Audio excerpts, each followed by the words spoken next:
Itemit Tutorial 14 – Depreciation. In itemit, fixed asset tracking is simple and effective.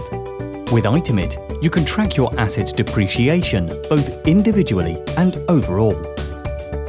Depreciation is handled on the itemit web portal. To add depreciation information to your assets, simply open an asset's profile.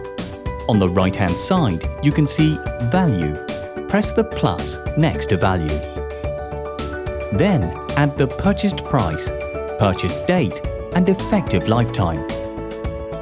If an asset does not depreciate but you still need to add it to your depreciation records, you can set the effective lifetime as 0. You can also set a replacement value, which is very handy to have, as it means you can make informed decisions about whether to repair a damaged asset or replace it instead.